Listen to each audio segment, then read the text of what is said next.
few moments, meditate on Sri Ramakrishna and pray for the well-being of the whole humanity.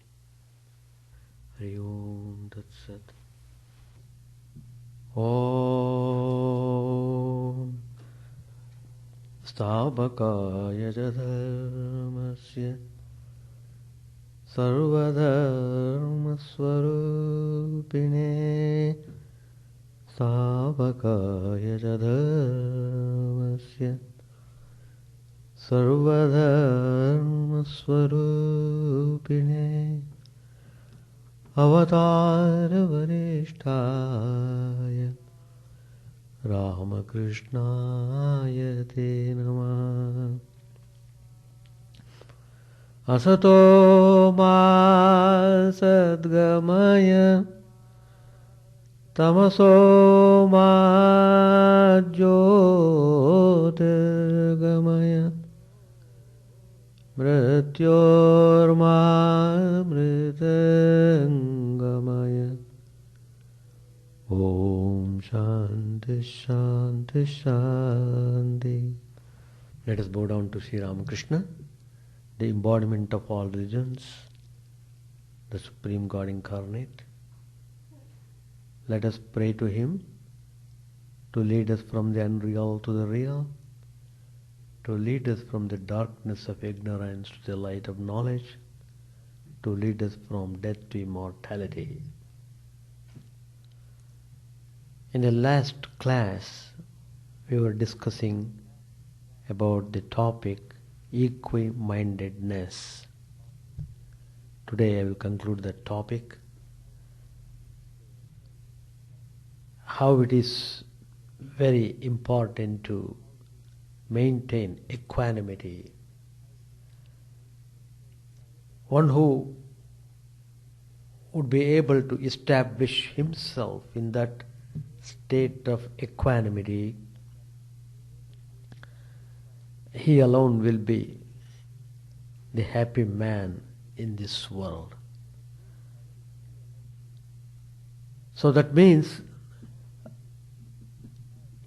it is very important to have good hold on your mind.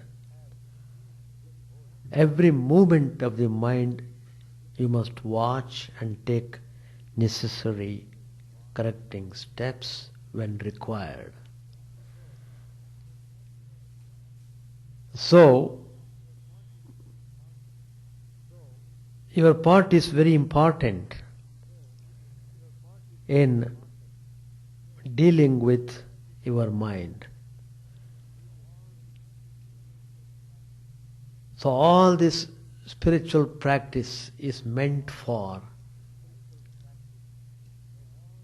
stabilizing the mind. You must have philosophy of life so that you can march onwards without any deviation in your life. That is, you will not succumb to situations. On the other hand, you will be able to cross over all the hurdles on your life's journey.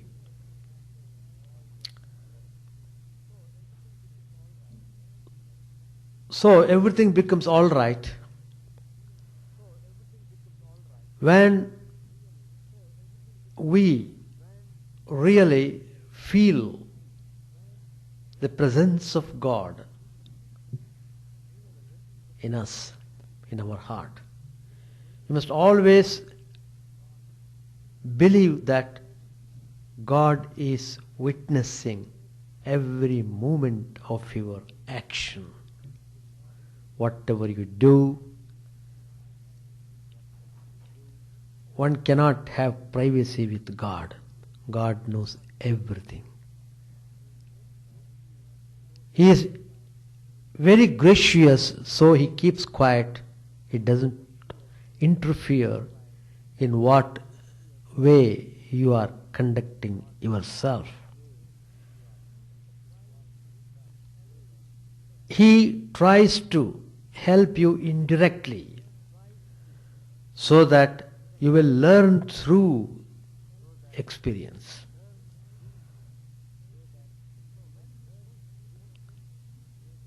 So when we live only for God and in Him, the events that occur to us take on a new color. They are lifted into a new dimension. Our intellect becomes clear. We are able to find joy in everything that happens.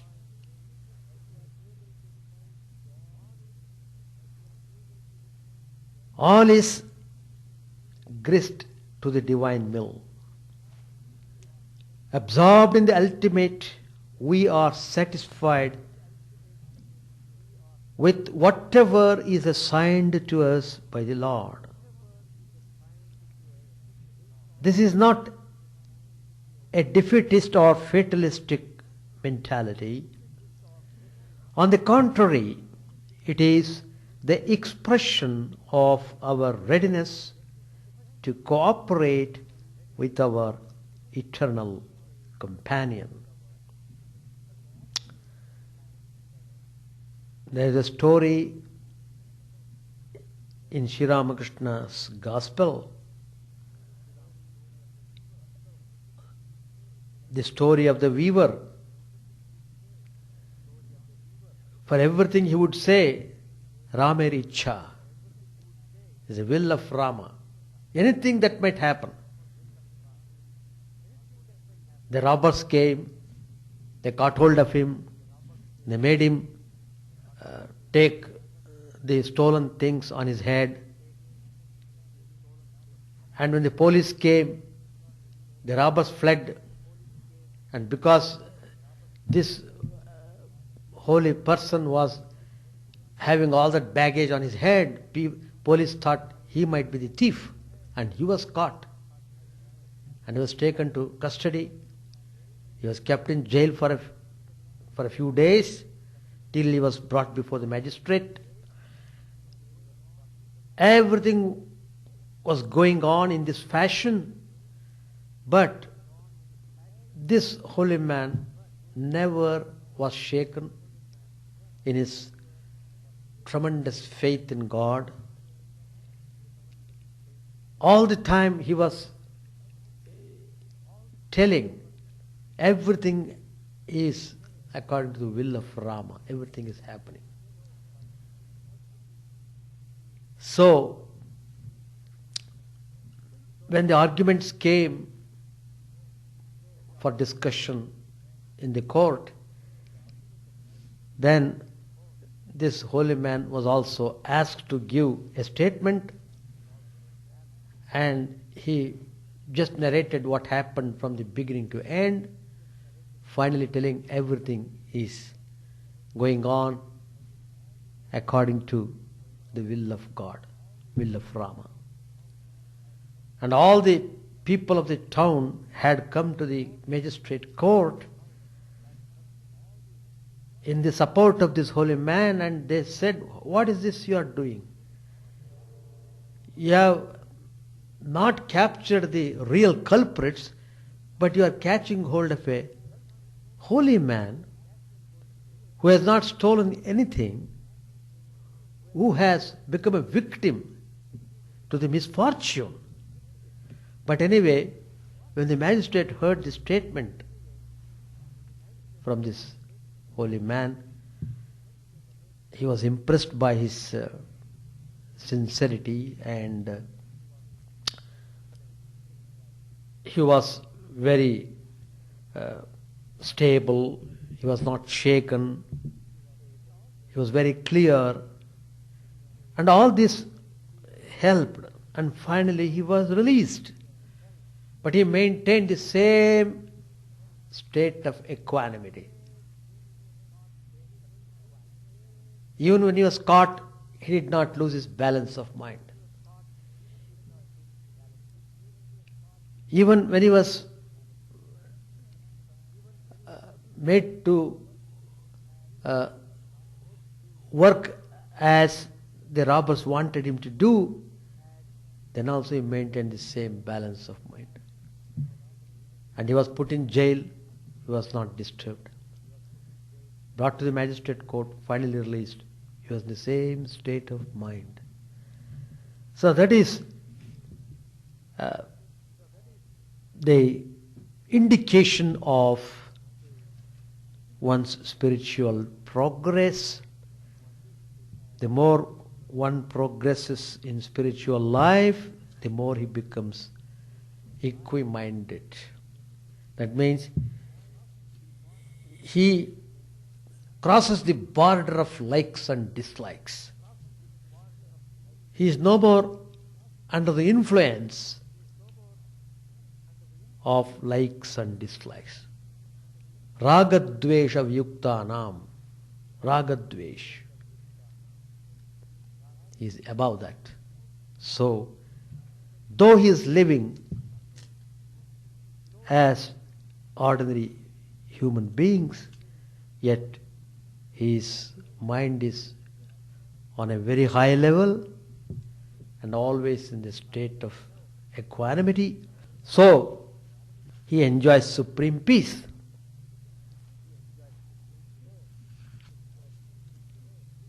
So this is also the spirit in which the aspirant prays. Yad bhadran tanna asuva. This is a famous prayer in the Upanishad. Let what is wholesome happen to us. It is an honest recognition of the fact that with our limited intelligence and our perverse prejudices, we can't assess truly what is good for us. The Lord, in His omniscience and infinite compassion, knows what to give us and when. So what appears to be unpleasant to our narrow vision proves to be for the better later on. As Tagore says, he sings in one of the songs, the child cries out when from the right breast the mother takes it away, the very next moment to find in the left one its consolation. We can go beyond the pleasant and the unpleasant, Shreyas and Preyas, the famous phrases in the Kathopanishad. We can go beyond the pleasant and the unpleasant only when we become willing instruments in the hands of God. When we cooperate with the divine will, strength comes to us and also we become courageous.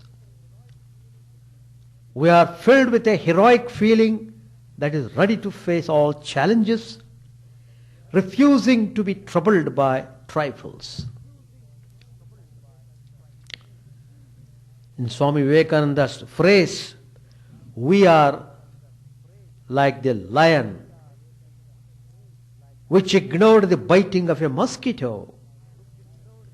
When after a while the mosquito craved the lion's pardon for having troubled it so long, the king of the forest smiled and said, "You are welcome to bring your whole family here." What of that? So transcending likes and dislikes, therefore, is far from reducing ourselves to stocks and stones.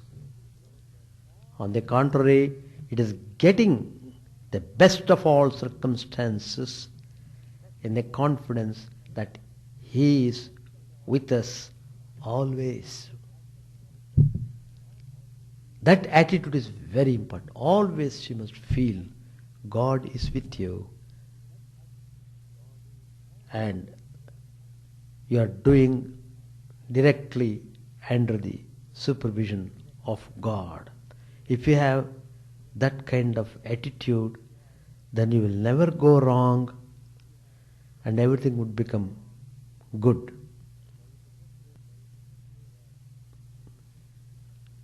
We are observing Holy Mother's birthday, Sri Sharda Devi's birthday, in this month on 31st of December, that is on Friday we are celebrating. She provides the most luminous example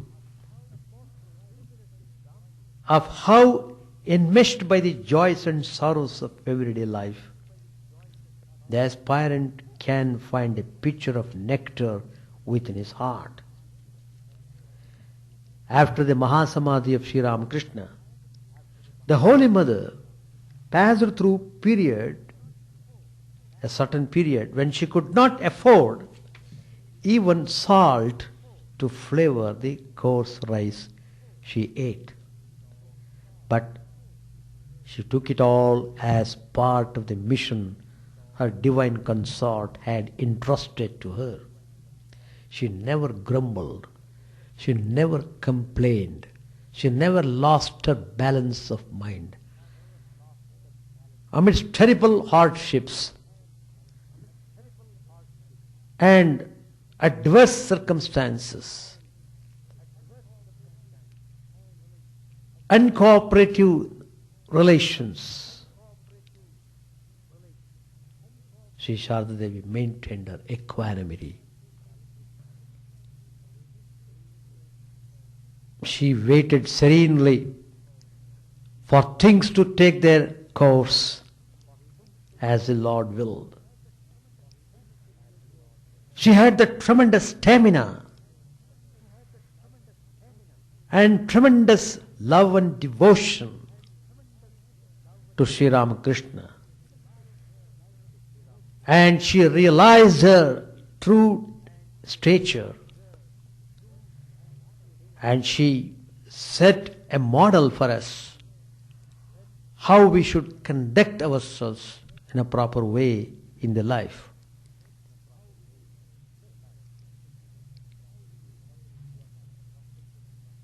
Suddenly she was rocketed from obscurity and neglect to high respect and honor as a guide of the Master's children and Shakti behind the great Ramakrishna movement. But even then, the way in which she dealt with everyone, high or low, who came to her, remained the same.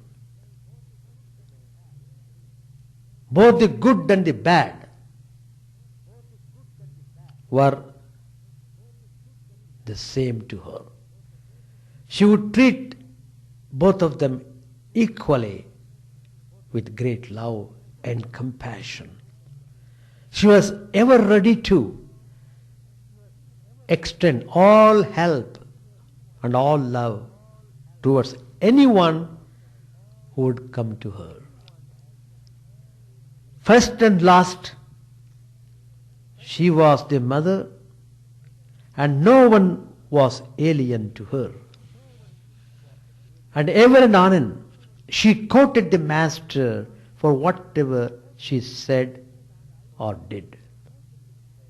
In the eyes of the world, she might be in weal or in woe, but within herself, she was always the replica of the Master, who was ineffable bliss. The Holy Mother's example is noteworthy because she never put on an air of aloofness or spiritual superiority. She would share intimately the joys and sorrows of all who came to her without distinction of caste or creed, age or mental evolution. When we pursue the story of her life, we find on almost every page the Holy Mother laughing and weeping alternately. She did not behave as a dry ascetic, immune to common human feelings. She behaved in human way as perfectly as possible. At the same time, maintained her divine level. That's the beauty of Sri Sharada Devi. Both the joys and sorrows she gave vent to stood transformed by the touch of the divine. There was the occasion when a boy who was very much loved by Holy Mother, and the boy who loved Holy Mother very much, when that boy passed away after an attack of diphtheria, Holy Mother literally cried for the boy just like any mother who has lost her only son would cry. One of the devotees who had come to the mother's home to spend some time serving her wanted to go away as he did not want to intrude on her sorrow. But what the mother told him is stunning. She said, "Joy and sorrow, where will they go? They are our companions. Why should you worry about it?" This is the truest equimindedness towards pleasure and pain. Swami Brahmanji said in the teachings, have intense love for God. Then you will see mind will remain always tranquil and pure. So, you must cherish love towards God. Very important step we should know. Strive to attain tranquility. Don't give way to inertia, but struggle to gain spiritual calmness. To attain spiritual tranquility, you must keep up a regular practice, even against your inclinations. You may be a very busy person, still you should not stop doing your sadhana. Because the sadhana determines your course of life. That determines your path properly. With the growth of tranquility, you become eager to see the vision of God. You then delight in singing His glory, and you delight in meditating upon Him more and more. You would love to meditate. You would love to pray. You would love to worship. The mind is subject to all three gunas, sattva, rajas, tamas. When the sattva becomes established through the practice, the mind will always remain tranquil. Whenever you feel a predominance of sattva and your mind is tranquil, leave your work and engage yourself in the practice of japa and meditation. Whenever you get into that fine mood of thinking God, immediately set into that motion. Spiritual disciplines are practiced to bring purity and tranquility to the mind. If you practice japa and meditation and the mind still doesn't become tranquil, or if you don't taste the joy in God, what does it indicate? It indicates you are not practicing properly. Another direct disciple of Sri Ramakrishna, Swami Chidananda said, if you practice japa and meditation regularly, without break, for some years, you will see for yourself what result comes to pass. Your mind will become pure and you will be absorbed in the thought of God. Then you will be reluctant to leave off meditation even for a single day.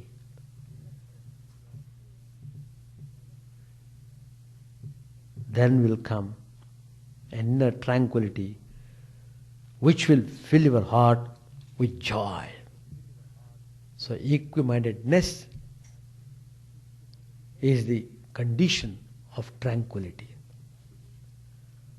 One who is tranquil is established in equimindedness. One who is equiminded enjoys perfect tranquility. So that concludes my topic, and I shall take another topic on next Tuesday. Page 630. Master said to the subject who said, "Is not God then compassionate, sir?" Master replied, "Why should you think that? I just made a remark. What I mean to say is that God is our very own. We can exert force on Him.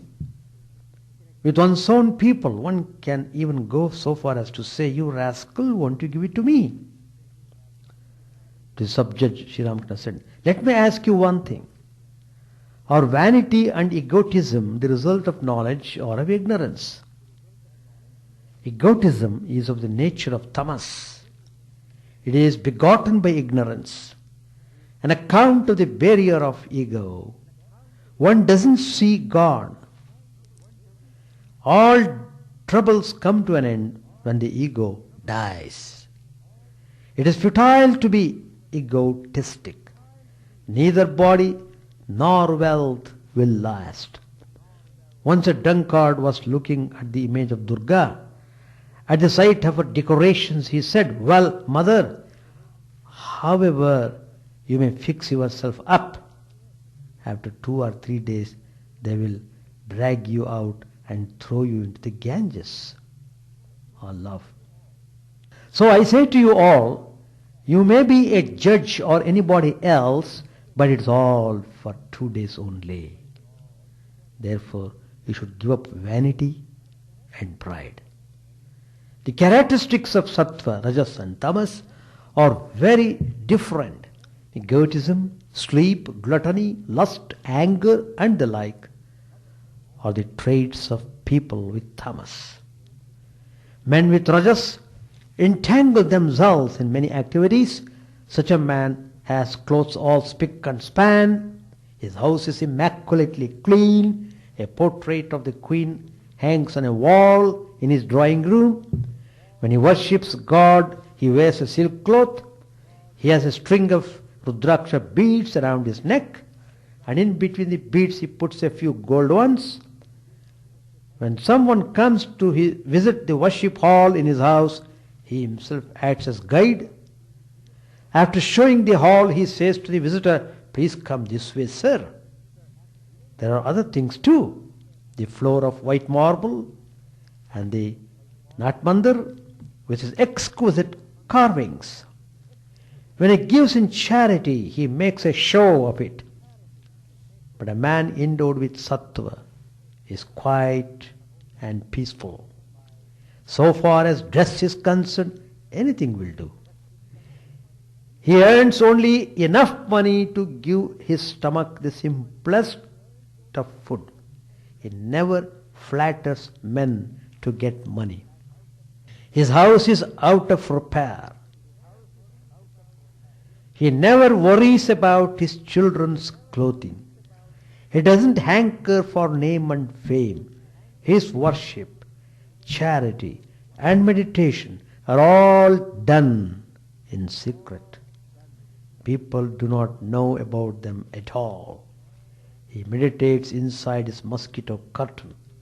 People think he doesn't sleep well at night, and for that reason sleeps late in the morning. Sattva is the last step of the stairs. Next is the roof. As soon as sattva is acquired, there is no further delay in attaining God.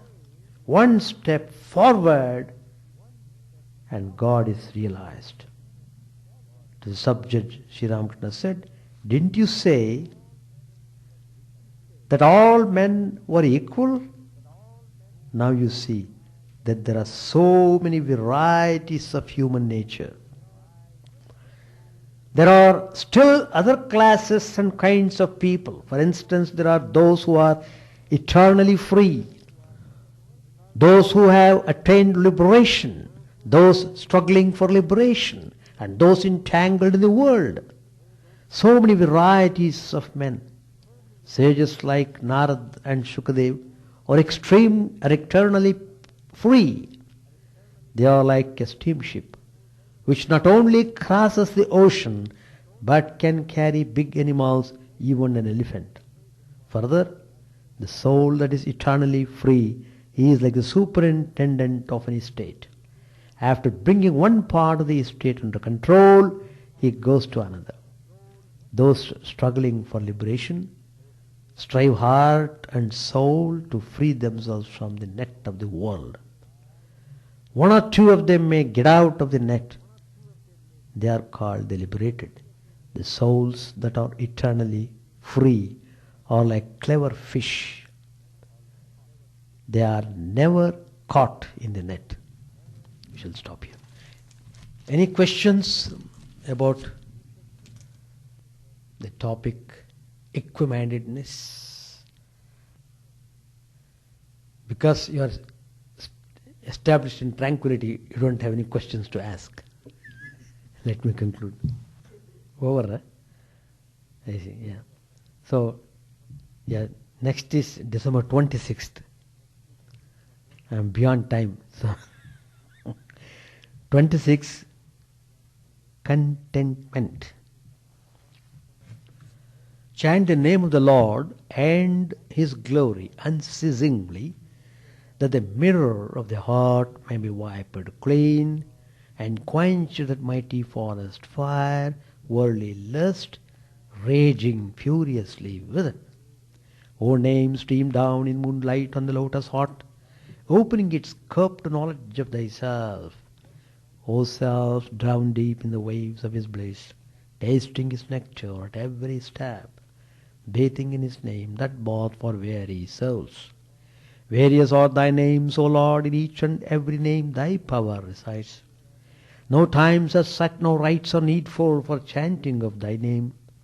So vast is thy mercy, how huge then is my wretchedness, who find in this empty life and heart no devotion to thy name.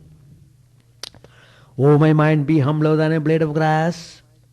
Be patient and forbearing like a tree. Take no honor to thyself, give honor to all. Chant unceasingly the name of the Lord.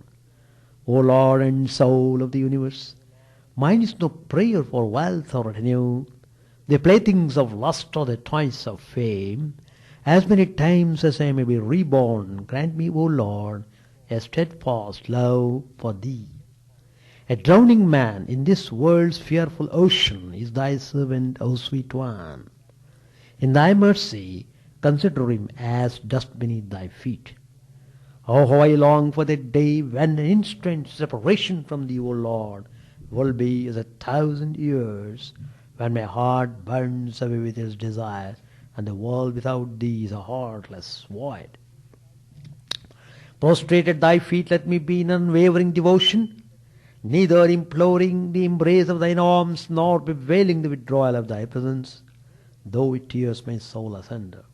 O Thou, who stillest the hearts of Thy devotees, do with me what Thou wilt. For Thou art my heart's beloved, Thou and Thou alone. O Lord, lead us from the unreal to the real. Lead us from darkness to light, and lead us from death to immortality. May all be free from dangers. May all realize what is good. May all be actuated by noble thoughts. May all rejoice everywhere. May all be happy. May all be free from disease. May all realize what is good. May none be subject to misery. May the wicked become virtuous. May the virtues reign tranquility. May the tranquil be free from bonds.